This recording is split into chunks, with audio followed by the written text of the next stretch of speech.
여러분 반갑습니다. 송광입니다. 지난 시간에 갑노탱화에 대해서 설명을 하다가 끝냈는데요. 이 갑노탱화라고 하는 것은 다시 기억을 되살려 보십시오. 영가들의 왕생극락을 발언하면서 악귀나 지옥 중생에게 갑노수를 베푼다 하는 의미에서 갑노탱화다 하는 그런 이름이 붙었다 그렇게 말씀을 드렸습니다. 그리고 갑노탱화는 상중하 3단으로 구성이 되어지는데 상단에 칠렬애를 모셨다 그렇게 이야기를 했습니다. 이때의 칠렬애는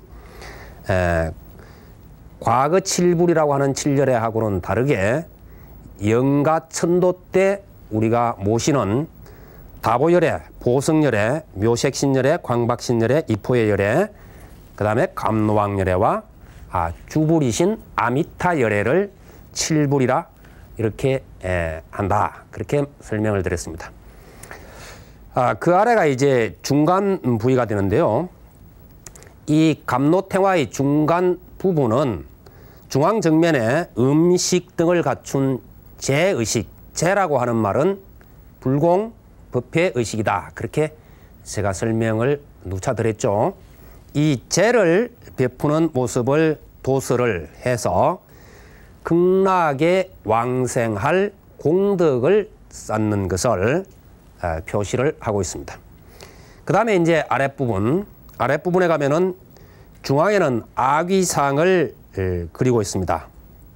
그리고 그 아래에는 각가지의 지옥의 모습들이 그려져 있고 그 지옥에서 고통받는 중생들을 도설을 해서 경책하는 우리 이 사람들에게 좋지 못한 일을 했을 때의 그 과보라고 하는 것이 이와 같음을 일깨워주는 그러한 장면들이 묘사되어 있습니다. 그게 이제 특이한 것은 바로 그러한 지옥에서 고통받는 중생들을 바라보고 있는 지장보살님입니다. 지장보살님은 지옥의 중생까지도 그처럼 자비의 눈길로 안타까운 마음으로 어떻게 하면 저 중생이 지옥에서부터 벗어나게 할 수 있을까 하는 그러한 무량한 대원으로 바로 그곳에 계신다고 하는 것이죠.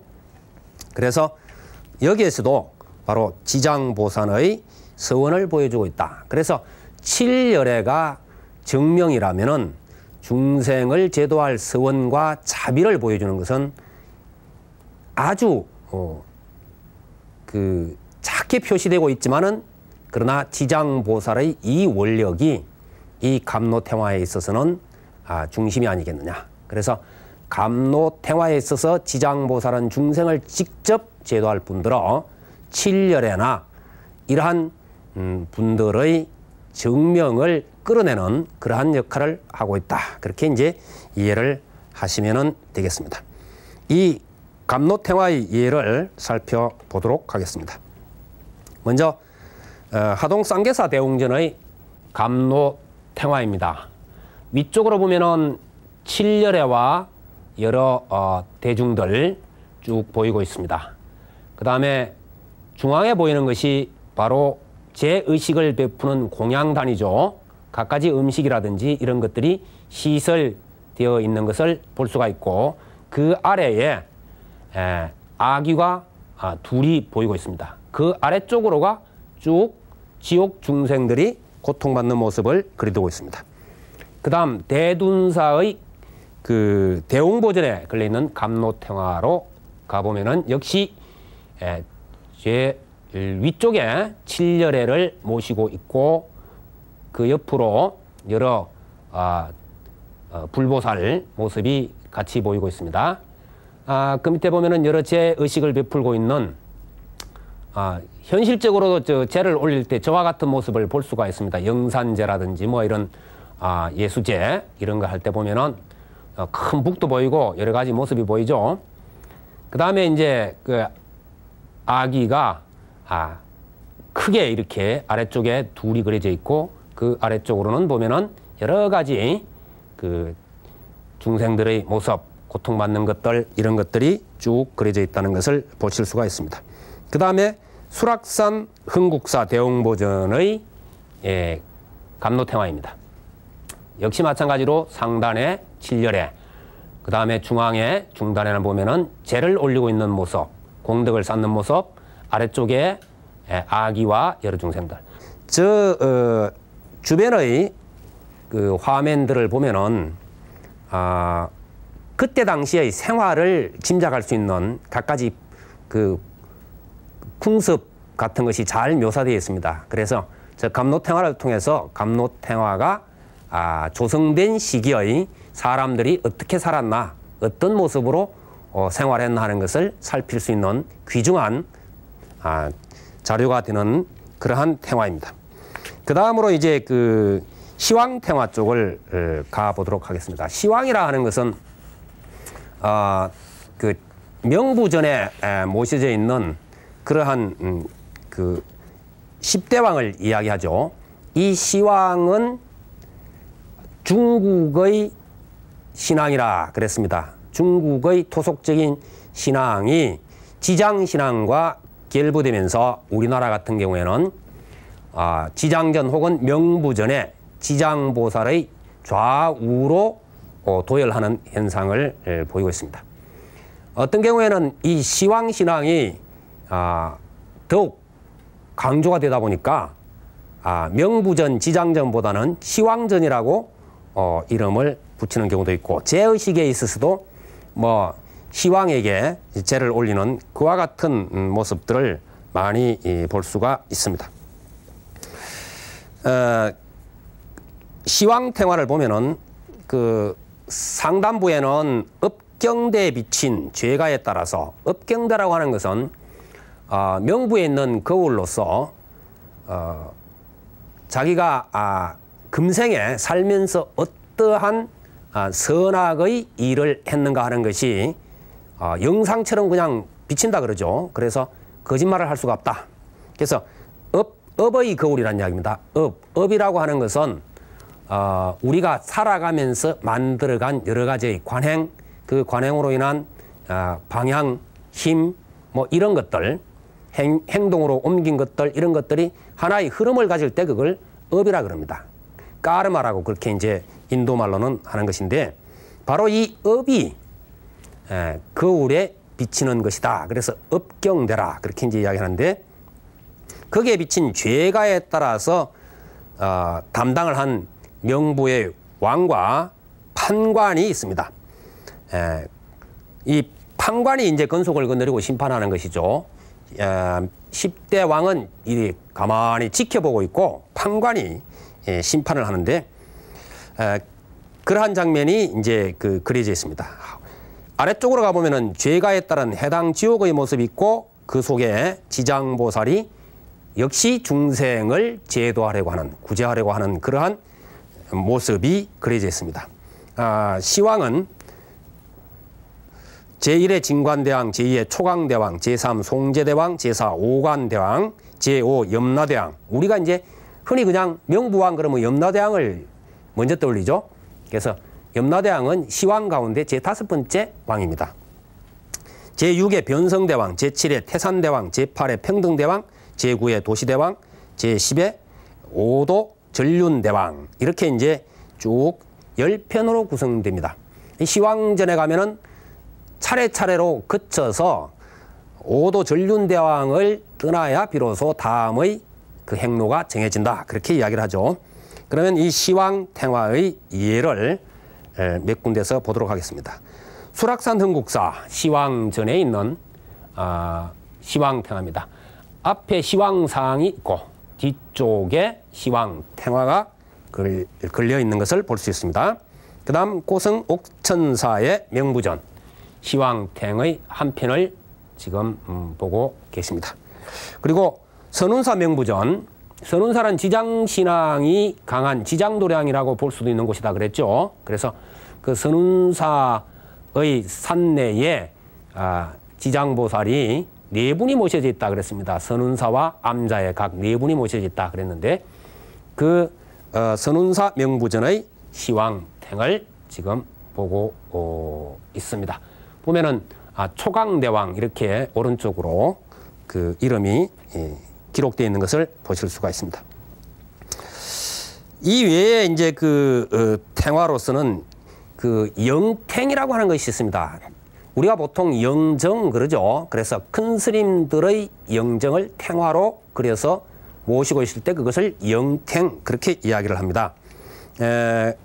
각 사찰에서는 그 사찰과 인연이 깊은 뭐 그 사찰을 여신 분 계산조라든지 아니면은 중창조라든지 중흥조 이런 분들을 영탱으로 모셔서 조사전이라든지 이런 곳에 모시고 있죠.